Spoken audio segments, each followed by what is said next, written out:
aqueles que chegaram um pouco mais tarde.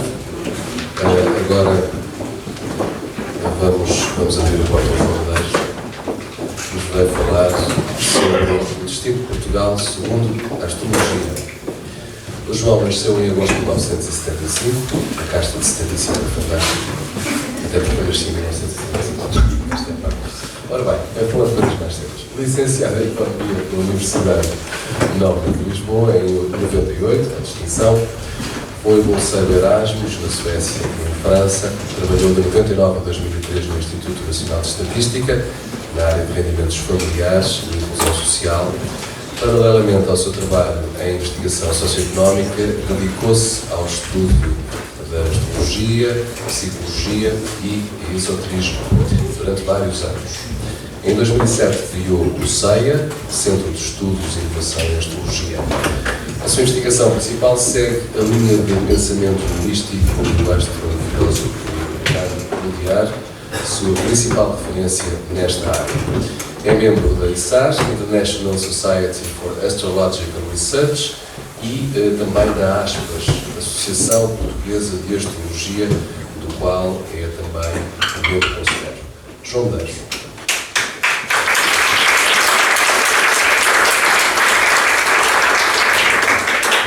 Bom dia, eu espero conseguir funcionar bem com este microfone. E queria dizer, primeiro de tudo, queria agradecer à Paula Candeias por me ter convidado para este evento e também queria agradecer-lhe muito, porque há muito tempo não tinha uma insónia, então muito obrigado pelo empolgamento por este evento. Portanto, queria também dizer que é um privilégio estar aqui ao lado de oradores, pessoas que eu conhecia, pelo menos conhecia os seus livros e alguns já conhecia em presença, e são pessoas de imensa sabedoria, portanto é uma grande honra e muito obrigado. E também queria agradecer ao público, visto daqui tem um ar de tanta sabedoria, e eu espero estar ao vosso nível e que a sabedoria também esteja de acordo com aquilo que vocês procuram neste encontro e nesta palestra. Em relação ao meu percurso, como foi referido, eu sou economista de formação e mais ou menos há 12 anos atrás queria exercer a profissão de astrólogo. E quando comecei, a primeira tese, ou a primeira investigação que fiz, foi sobre este tema, sobre a história de Portugal, e que é um tema dos meus favoritos, portanto, que eu realmente adoro, então o que eu venho partilhar com vocês é uma visão, portanto, é uma ótica da história de Portugal, portanto, e dos ciclos de vida e do sentido que há ou não há para a história de Portugal, à luz daquela ferramenta, que é a ferramenta que eu mais, pelo menos, com mais trabalho, que é a ferramenta astrológica, e que tem particular interesse quando nós estamos a tratar do tema que a Paula falou, que é o tema da identidade e da geometria. Então, se há uma coisa que é geométrica e que explica a identidade, é a ferramenta astrológica. Portanto, espero que gostem. Portanto, ao longo da sessão, eu gosto de ter algum dinamismo aqui nas apresentações. Eu poderei fazer-vos perguntas e pedir-vos para fazerem alguns exercícios. Caso vocês tenham perguntas, eu peço que coloquem no fim, se tivermos tempo. E por falar em fim, quando faltarem 10 minutos, por favor, avisem. Está bem? Muito obrigado. Então vamos a isto? Sim. Então, a primeira pergunta que eu coloco é: qual é que é, à partida, segundo a simbologia arquetípica da astrologia? Já agora pedi que levantasse o braço. Quem estuda a astrologia? Levanta o braço para eu saber. Algumas pessoas, mas não a maioria. Então vou ter que explicar melhor. Portanto, então, segundo a astrologia, de facto, nós temos símbolos, temos signos, temos arquétipos que ajudam a explicar ou que têm por isso determinado padrão de comportamento ou de energia ou de forma de ser. E há, sobretudo, 12 energias principais, os chamados 12 ciclos do zodíaco, que estão associados a esses 12 símbolos ou essas 12 estruturas de comportamento. E os 4 elementos, já vêm desde o tempo dos gregos, os 4 elementos da natureza, como vocês sabem, são o fogo, terra, ar e a água. Então o que eu pergunto é, à partida, intuitivamente, qual será o elemento do signo mais associado a Portugal daquilo que vocês conhecem? Opiniões? Peixe e água. Portanto, à partida é relativamente convergente para muitas pessoas. Peixe, ou que a água é um elemento dominante da natureza do português e da natureza do território português, e isso não é nada difícil de entender porquê. Como nós sabemos, nós estamos de costas para os espanhóis, não nos queremos ver à frente, desde há muitos anos, e estamos de frente para o mar e vivemos e respiramos mar. Parte da nossa identidade tem a ver com o mar. A nossa própria natureza é muito mais introvertida e acolhedora, e é uma natureza mais poética, que tem tudo a ver também com a energia do peixe. E com tudo o que tem de bom e de menos bom, como a própria passividade. No entanto, para além de Peixes, Capricórnio também era dos signos mais referenciados na astrologia tradicional como associado ao nosso país. Mas sim, elemento água, sem dúvida, por todas as razões.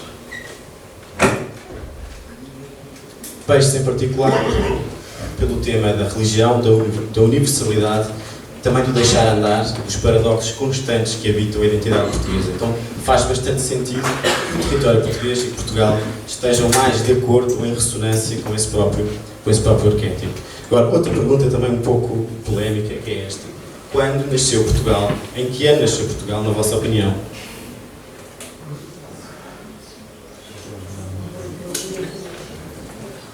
Alguém quer? 1143? Ao facto de Jure. Sim. Ok? Facto de 1128. Da Jure terá sido 1193 e depois 1178. Ora bem. Temos aqui um especialista de história. Já agora aproveito para dizer que esta minha abordagem é a abordagem de um economista que se tornou astrólogo. Portanto, é uma abordagem geométrica e matemática. E embora seja um estudo histórico com base na astrologia, eu não sou propriamente especialista, mas concordo com o que foi aqui dito. 1128, de facto, o ano em que Dom Afonso Henriques vence na Batalha de São Mamede Dona Teresa e assume o poder do condado, será historicamente um momento muito, muito importante. Provavelmente aquele que é simbolicamente o mais importante e chamado a Primeira Tarde Portuguesa, e referenciado por historiadores como José Matoso ou Alexandre Herculano como um momento particularmente importante na definição da identidade portuguesa.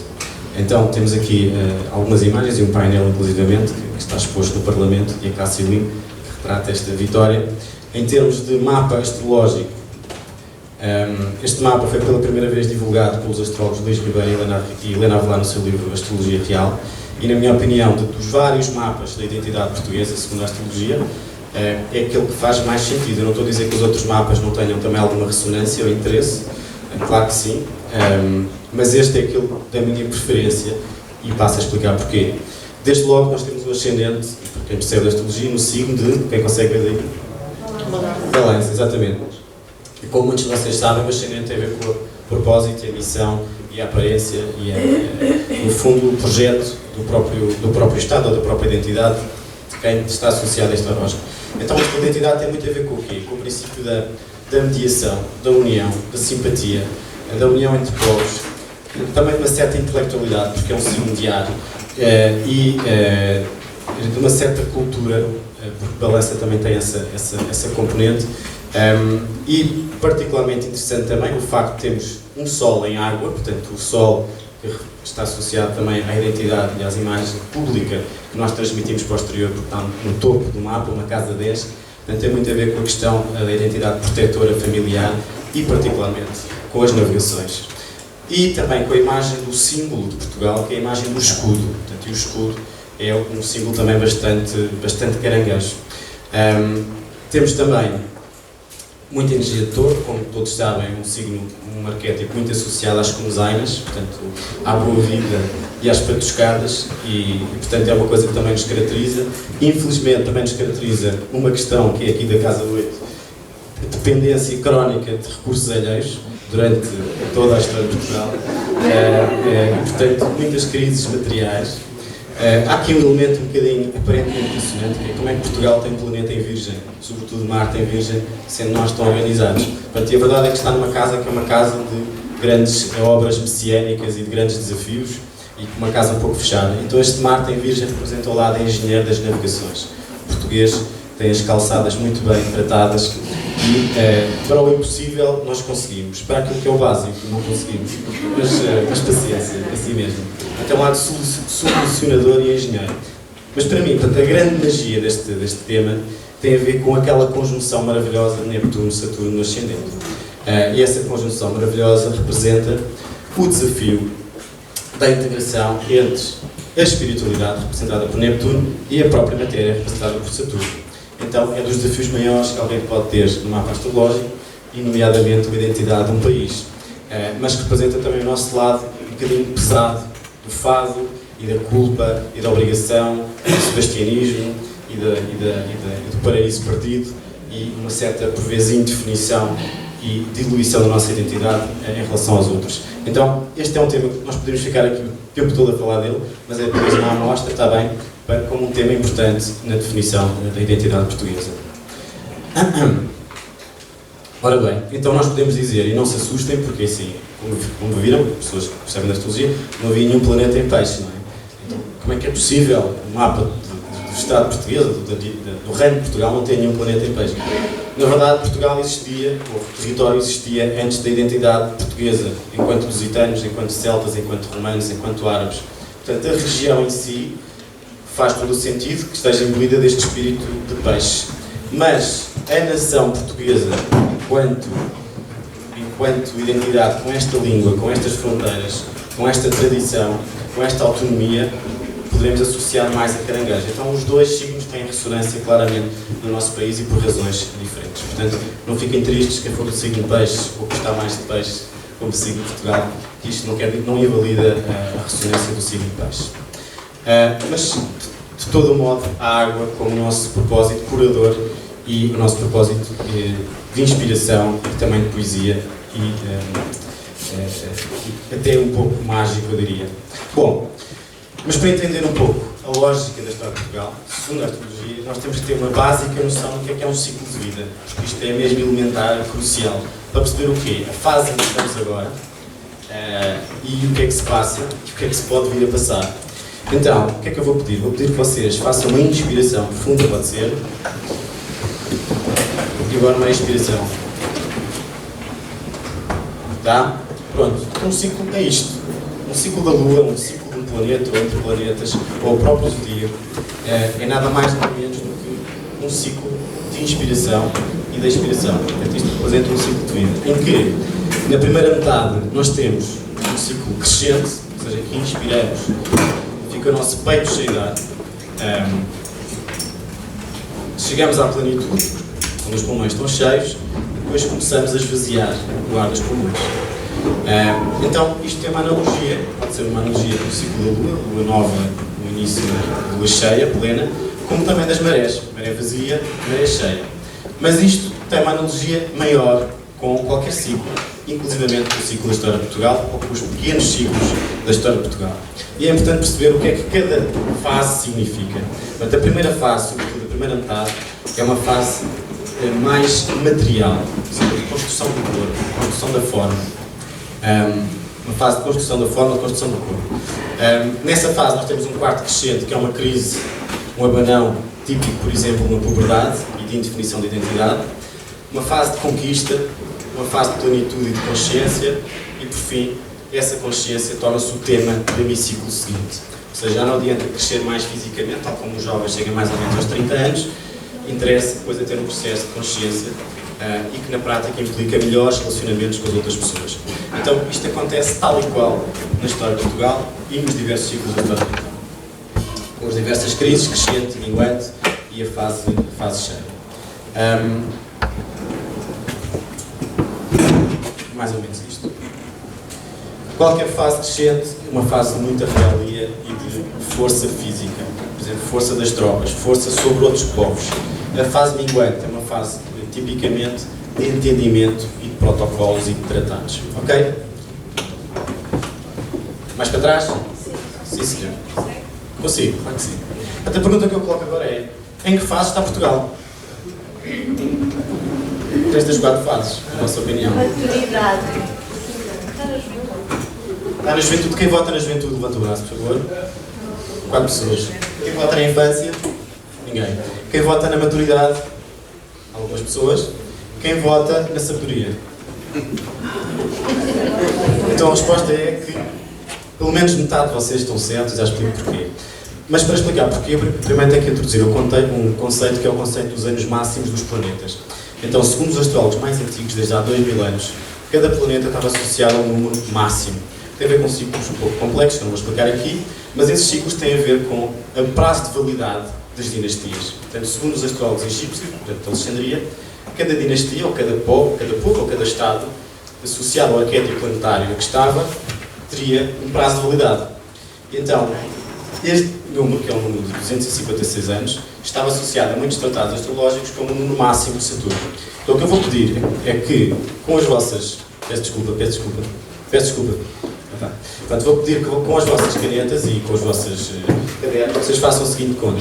Somem 256 anos em 1128, ou com os telemóveis, somem 256 anos sucessivamente a 1128. Pode ser? Podem fazer isso? É um exercício interessante.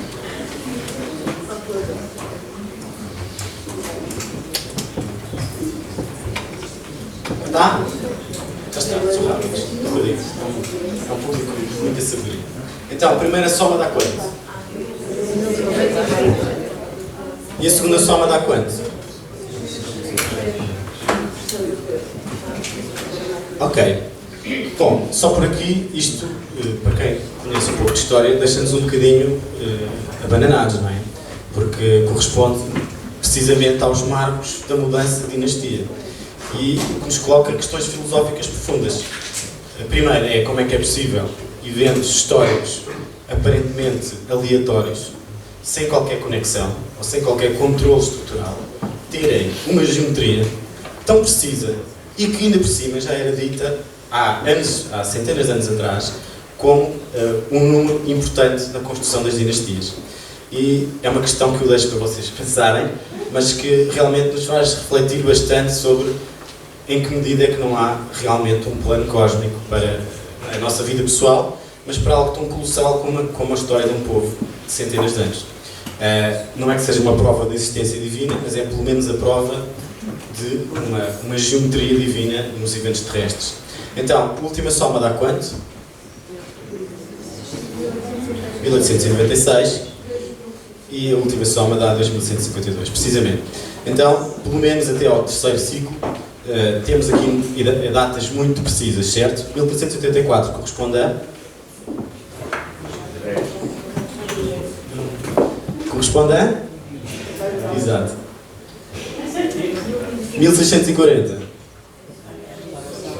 Restauração. Portanto, basicamente foi o início de novas dinastias. O último ano é um ano um bocadinho diferente, não corresponde ao início da República, está lá muito próximo, por cerca de 14 anos, já vamos falar melhor sobre isto. Então temos, na verdade, quem respondeu que estamos na fase de sabedoria, segundo esta lógica, tem razão. No entanto, os que responderam na juventude também têm razão e já vou explicar melhor, está bem? Então, está a fazer sentido? Espero que sim. Espero que sim. Ora bem, portanto a pergunta que se coloca é muito esta, é como é que é possível isto acontecer? E será que anda alguém a mexer os cordelinhos lá em cima? Eu não faço a mínima ideia. O que sei é que vamos lá ver, é uma evidência, não é? Isto é uma evidência, não foi ninguém que inventou estes números, é um facto. Bom, vamos a isto. Então, nós podemos, à luz desta lógica, construir um ciclo total da identidade portuguesa, um ciclo total de donação, baseado em 4 ciclos de 256 anos, para fazer as 4 grandes fases. Primeiro ciclo da primeira dinastia, 1384, cerco a Lisboa, portanto, entre a crise de 1383-85, como todos sabem, o início da dinastia de Dom João I. Mais de 256 anos temos a restauração, o início de Dom João IV, o reinado de Dom João IV. Mais de 256, vamos aqui fazer uma pequena aldrabice, 1896 a 1910, o início do 4º ciclo. O que nos poderia sugerir que haveria um projeto da identidade portuguesa, mais ou menos entre 1128 até 2166, como uma hipótese de estudo e que particularmente me faz sentido, também à luz de outros trânsitos. Vamos agora ver só um pouco mais em detalhe cada ciclo e a fase em que estamos agora em específico dentro desta grande geometria. Tá? Então, começando na primeira, eu agora vou pedir o quê? Vou pedir que vocês façam a conta de metade de 256 somando a 1128, que dá mais ou menos quanto? Metade de 256 dá 128, somando a 1128 dá... Ok, então o que é que eu vou pedir? Vou pedir que vocês... Nós temos o 4º ciclo, dividido, portanto, que são 64 anos, e os 4 de ciclo correspondem sempre a crises, ou batalhas internas ou externas. Portanto, ali um abanão soberania portuguesa. Eu não vou entrar em detalhes, não temos tempo para falar de cada quarto ciclo, vou só falar da metade do ciclo. Então vou pedir que vocês se levantem, na inspiração, inspirem a levantar, pode ser? Inspirem. Isso. Chegamos à metade, que é a culminação, que é a expansão, que é a lua cheia. E o que é que aconteceu nesta altura?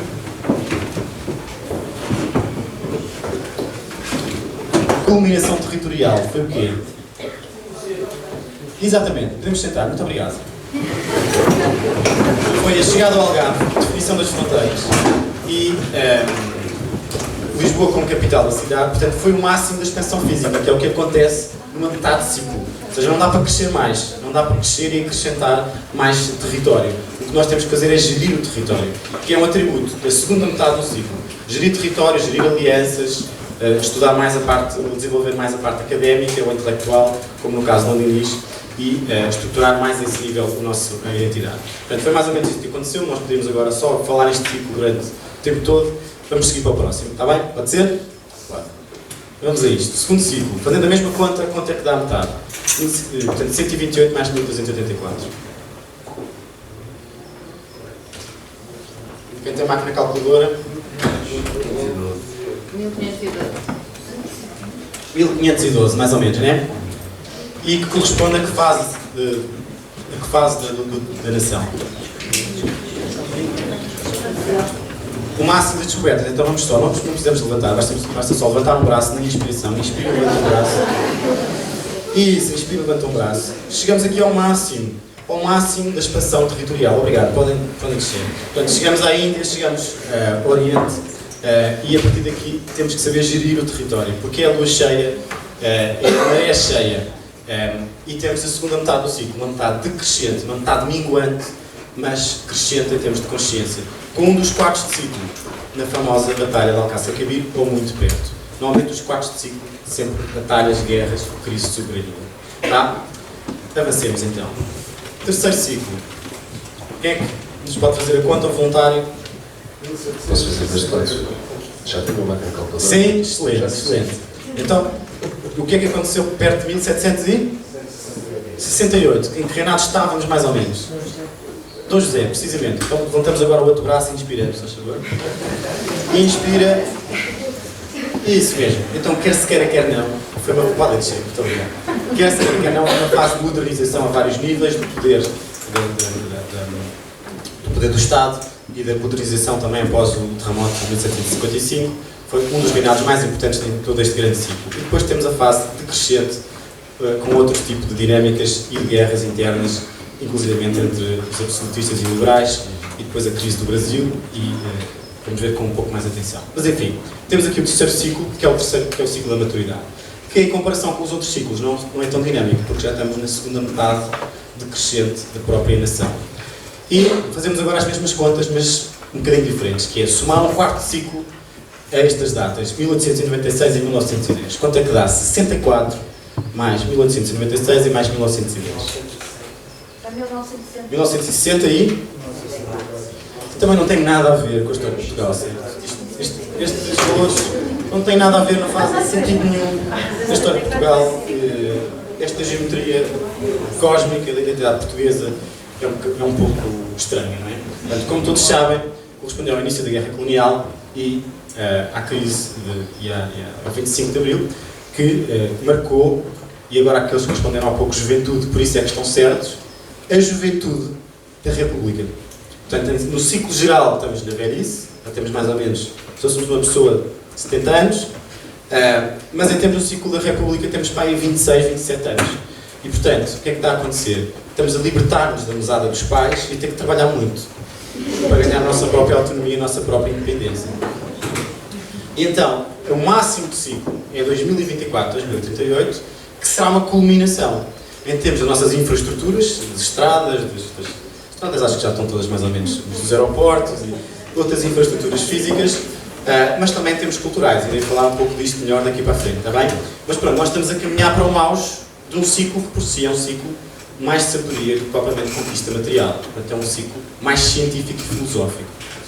E por fim, teremos as outras fases do ciclo, esse hemiciclo minguante, até chegarmos aos tais anos de 2152 e 166, que estaremos com certeza todos cá para testemunhar.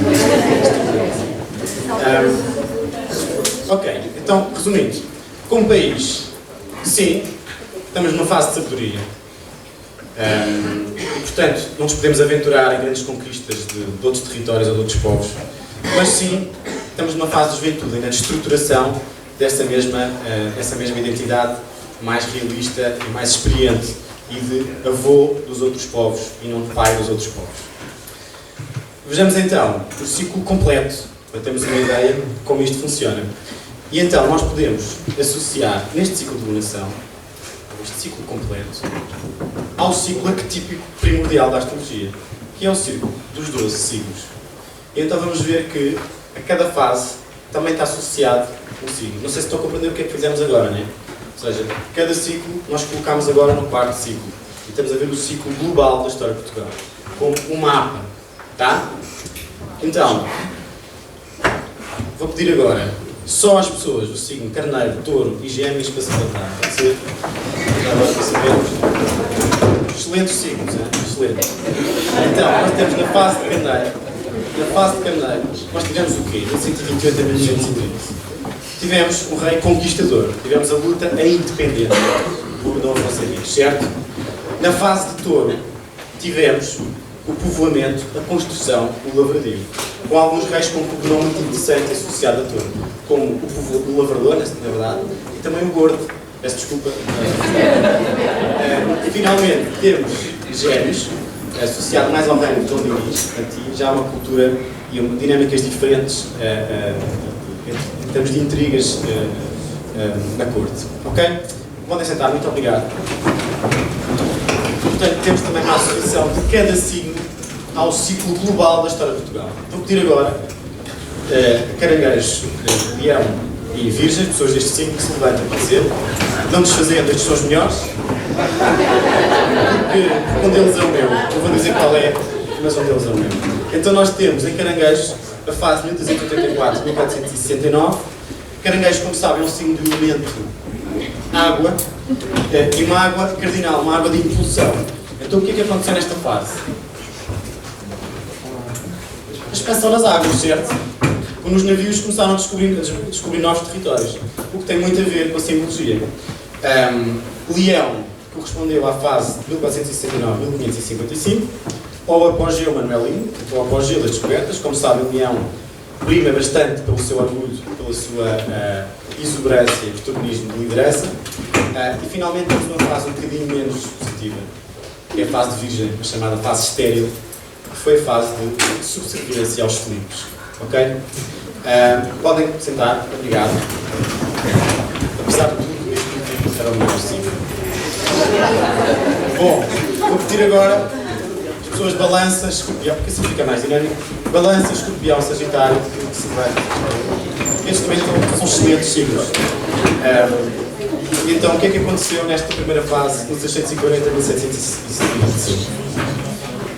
Algo típico de Balança, que são muitos jogos diplomáticos, muitos jogos de casamentos, para nós conseguirmos gerir a nossa identidade e mantê-la autónoma. Na segunda fase, 1720 e 1811, o poder absoluto, o ouro do Brasil, o terremoto, invasões francesas e o renascimento de identidade. Portanto, também com muita ressonância com o arquétipo de Escorpião. E finalmente, Sagitário, 1811 a 1856, uma fase de liberalismo, de grande debate político e de imigração. Podem sentar, muito obrigado. Bom, falta um trio, e esse trio é Capricórnio, Aquário e Peixe, que eu vou pedir, se não se importam, de levantar. Também excelentes. Então temos, até 1981, desde 1896 até 1981, temos uma fase Capricórnio, que correspondeu a que governação?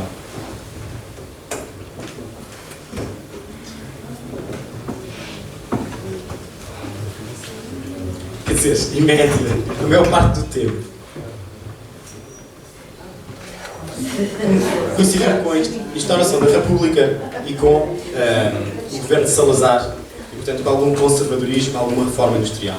É importante dizer que esta data, 1856 e 1910, tem aqui uma nuance, que é assim: 1896 não correspondeu a uma data histórica significativa à partida, mas correspondeu com a inauguração ou com o nascimento da Carbonária Nacional, no fundo o braço direito da maçonaria que teve por trás do golpe de 1910. Portanto, há aqui uma associação. Aquário é a fase atual. E o que é que nós estamos a viver atualmente? Não sendo dramáticos. É renovação, mudança. Desde 81 estamos a viver democracia e a comunidade, portanto, em associação com outros países, com uma certa liberdade e já agora também com uma questão de inovação científica. E finalmente peixe, que não sabemos, poderá ser uma fase de dissolução, de integração plena na União Europeia ou noutros sistemas, ou noutras federações, ou uma fase de mais espiritualidade, ou então vamos todos embora, não sabemos, esperemos que não. Podem sentar, muito obrigado.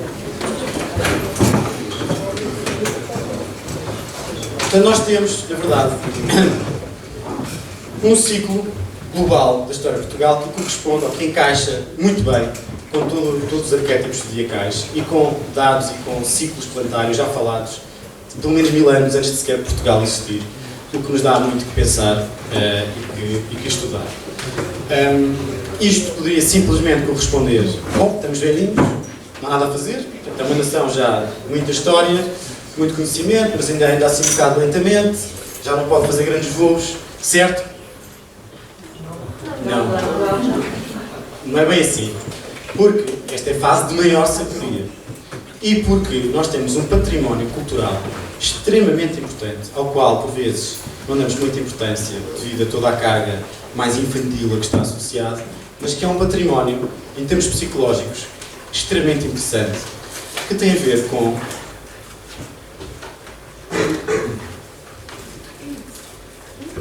já vou explicar, agora alterei aqui um bocado a percurso sobre aqui uma coisa. Peço desculpa. Mas já lá vamos a porquê que isto poderia ser só isto. Portanto, antes de mais, queria só dizer, então, juntando todos estes argumentos e também outros mapas, como o de 25 de Abril, nós podemos resumir esta fase como uma fase de eficiência, portanto, de esforço. Porquê? Porque já estamos na fase final do fruto, ou seja, da lua cheia, já não há fase de trígono. Na fase de trígono tivemos os fundos da União Europeia, está bem?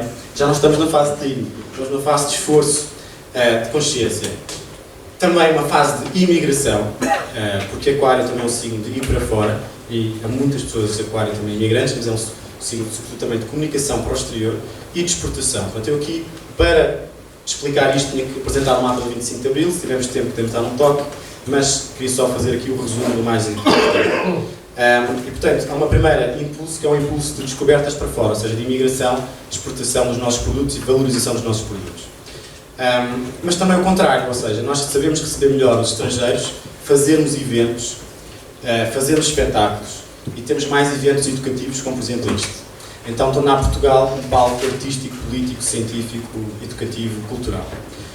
E já tivemos, ao longo dos últimos anos, muitas evidências desta identidade ou desta proposta para este quarto ciclo da história de Portugal. Pergunto-vos eu, embora já tenha mostrado as imagens, que evidências na prática que tivemos desta estratégia implícita no desenvolvimento de Portugal nos últimos 10, 15, 20 anos, em termos de eventos. Expo 98. Expo 98. Europeu. Rock in Rio, também conta. Também conta. É festa.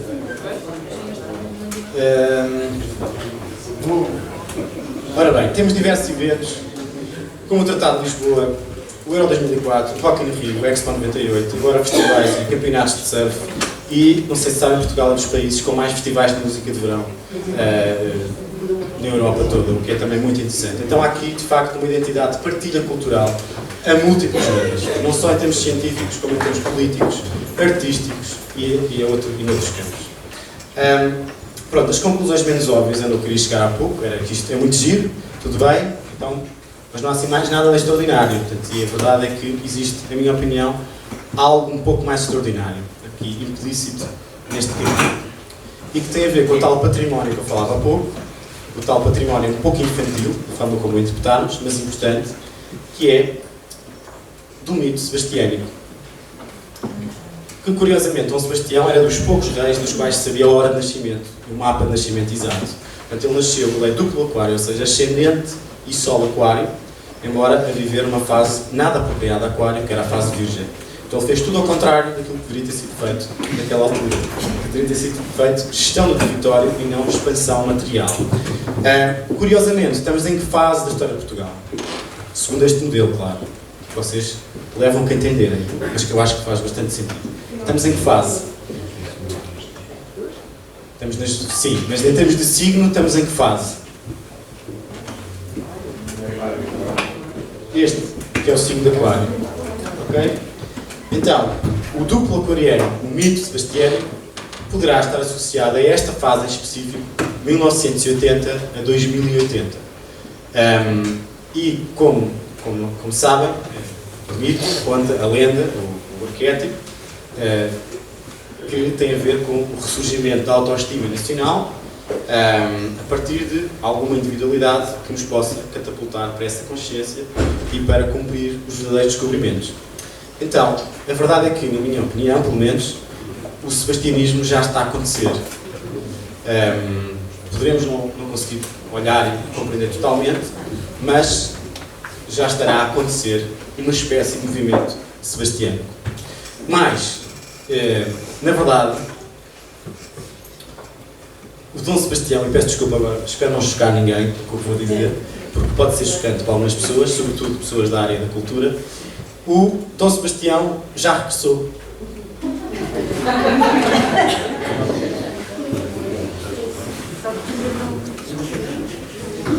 O imperador da história de Portugal, um ser que catapulta as atenções mediáticas em torno do nosso país, um ser excepcional,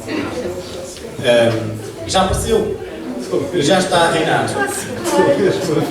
Então, eu lamento informar, mas para aparecer um Dom Sebastião que o mundo inteiro visse, infelizmente não seria numa primeira onda, numa primeira fase, num campo onde as pessoas não conheçam, porque as pessoas do mundo, tanto da população mundial, não sabem nada de poesia, não sabem nada de história, quase nada. Pouco de pintura, pouco de filosofia. Portanto, o povo do mundo conhece sobretudo uma linguagem, e essa linguagem é o futebol.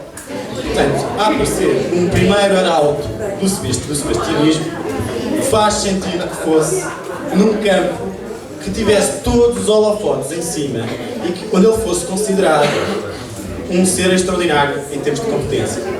Então, que não deixa de ser, sim, é verdade. Eu lamento, ele não sabe falar português, se calhar não sabe escrever português, mas é um primeiro elemento importante, porque é que é o mais popular do sebastianismo, sendo que há coincidências bastante colossais no mapa dele em relação ao mapa de Dom Sebastião, como por exemplo isto, eles terem nascido com o mesmo Sol e a mesma Lua. E a hipótese disto acontecer é 1 a 144.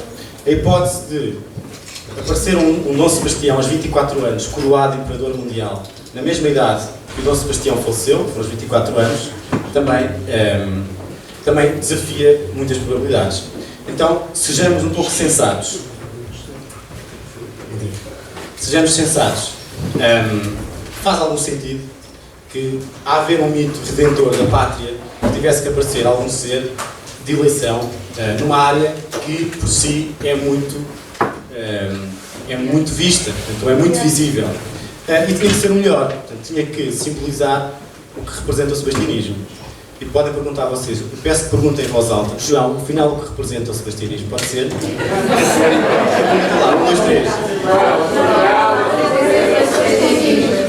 O sebastianismo representa a excelência, representa a excelência que cada português pode almejar, se assim o quiser, seja em que área for, filosófica, cultural, técnica, fazer mesas, consertar sapatos, não interessa. O que interessa é que faça bem e com o máximo coração e máxima intenção possível. Não deixa de ser também interessante, à luz do grande ciclo da história de Portugal, que estes dois signos são particularmente interessantes. A Lua em Leão, portanto, na fase de Leão, na fase da glória, o passado do Império, a ser atualizada no presente, na fase em que estamos agora. Bom, mas para vocês não ficarem completamente chocados comigo, vamos explicar isto melhor. Na verdade, existem vários Dom Sebastiões.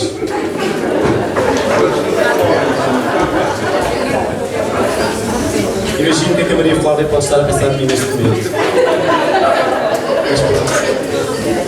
Tinha que ser. Chegou o momento, Sebastião.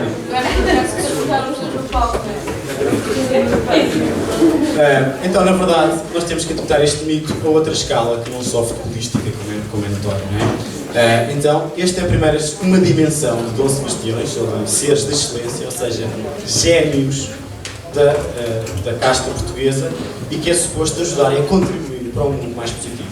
Então temos na ciência, outros casos como António Damasio, ou na literatura como José Saramago, ou na própria filosofia como Agostinho da Silva, ou na poesia, na astrologia com Fernando Pessoa, e muitos outros. E portanto, este que nós falámos anteriormente é apenas o ponta de lança de uma vasta equipa, onde muito mais pessoas se juntam naquilo em que são bons.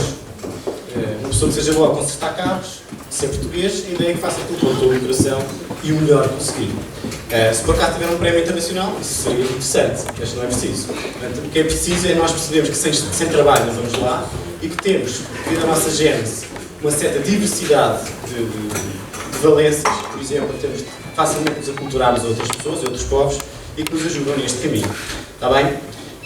Então, temos mais génios e Dom Sebastiões, e aqui muitos, provavelmente aqui na audiência, noutras áreas da cultura, como até no próprio humor, como na medicina, como na música, como no cinema, e muito mais poderíamos falar. Portanto, o que eu quero chegar ao seguinte, é que nós já estamos a viver numa época em que indivíduos portugueses, pelo facto de muitos deles terem que ter saído de Portugal para provar o seu valor, encontram condições em que conseguem chegar ao seu limite de excelência e de força e de categoria. E o que nós estejamos lá fora, ou cá dentro... João, desculpa interromper. Minha senhora, vou ter mesmo que lhe pedir que termine a chamada, por favor. Quero desculpar. Muito obrigado, João. Ok, obrigado. Seja nas telecomunicações, onde for, é importante percebermos que, a partir desta será a nossa missão. Portanto, uma missão de excelência e de conseguir que haja alguma utilidade do nosso trabalho para a causa mundial, seja ele que trabalho for. Temos aqui dois exemplos de capas de revista, mas até esta semana apareceu nos noticiários uma médica, não era cardiologista, mas uma portuguesa investigadora que descobriu uma cola biodegradável para o coração.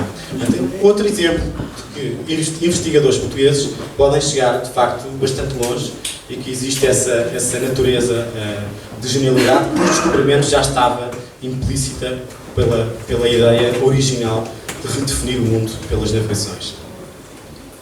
E, portanto, Dom Sebastião é cada português que consiga viver com este sentido de competência e de serviço e de excelência.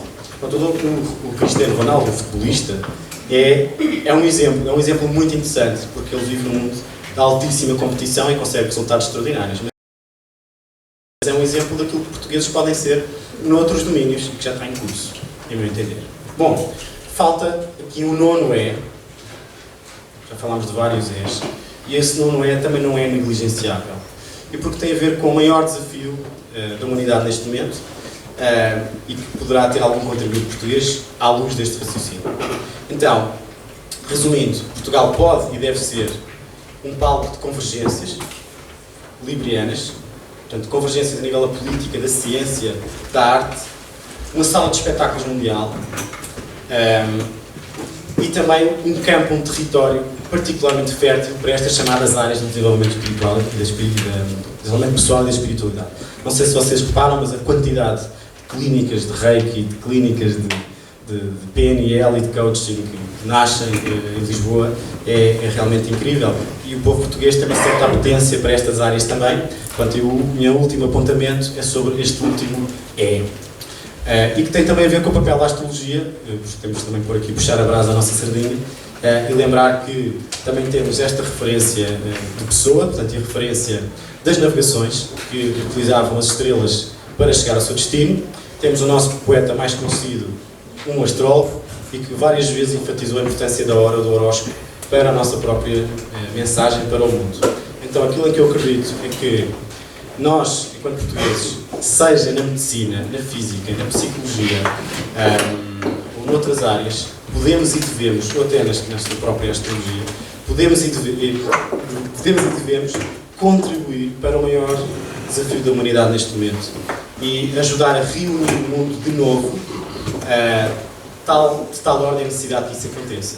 Portanto, isso passa pelo verdadeiro papel de Portugal, pela sua maior ambição, que não sei se vamos conseguir realizar ou não, que é da reunificação filosófica do mundo e, portanto, trazendo contributos fundamentados que nos permitam saber realmente onde é que nós estamos todos, para que os povos não continuem completamente em guerra e com altíssima discordância uns dos outros. E, portanto, parece-me que pode ser perfeitamente um contributo final da nossa nação, mas que é diluído por várias individualidades, cada uma fazendo o seu papel. Provavelmente não é um trabalho de uma pessoa, é um trabalho de conjunto, de equipa, é um trabalho aquariano verdadeiramente dito. Portanto, é esta a minha mensagem que tinha de vos dar. Portanto, o que define também para a frente a dinâmica de Portugal são todas estas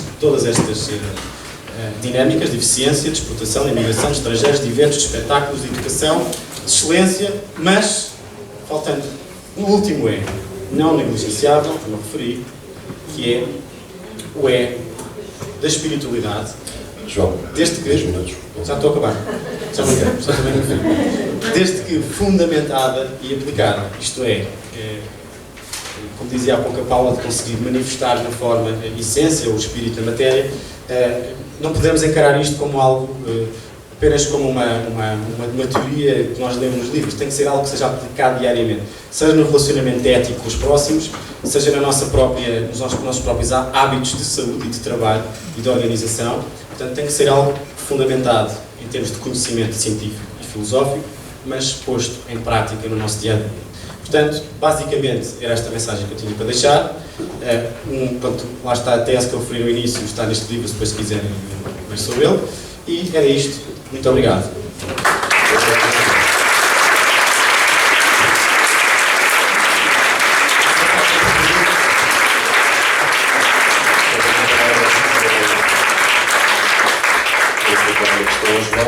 É a melhor oportunidade agora. Alguém que esteja curioso em satisfazer perguntar alguma coisa? Está tudo com vontades fisiológicas acima de tudo, já está. Muito bem. Há alguém que queria fazer uma pergunta? Esta senhora.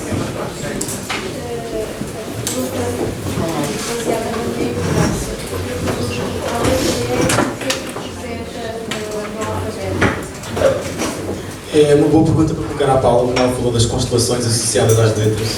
Eu ainda não cheguei a esse ponto. Estou aqui, vou responder. O E está associado à constelação real. Tem a ver com a identidade e individualidade. Na verdade, o E que eu não coloquei de propósito, foi mesmo só para fazermos Bateu certo. uma manha. Muito obrigado. Sim, por favor. Pode recordar onde é que foi 258, por favor?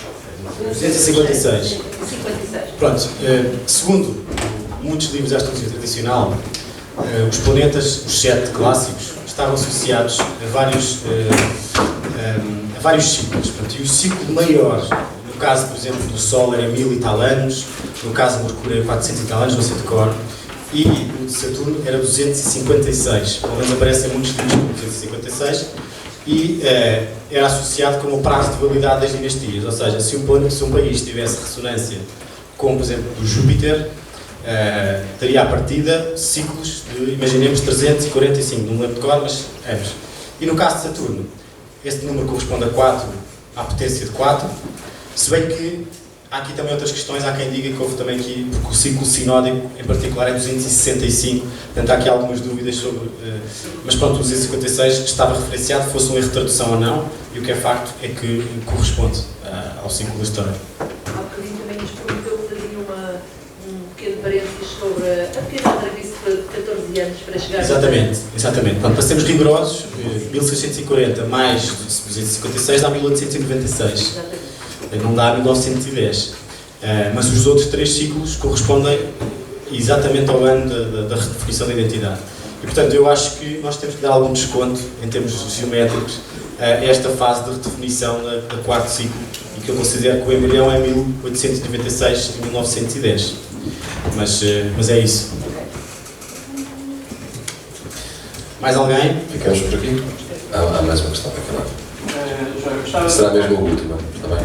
temos que avançar. Eu gostava de colocar uma questão. Para além da apresentação excepcional de Portugal e a sua identidade, se há trabalhos idênticos de outras culturas que se possa compreender as relações entre identidades, nessa construção de identidade. É uma ótima pergunta.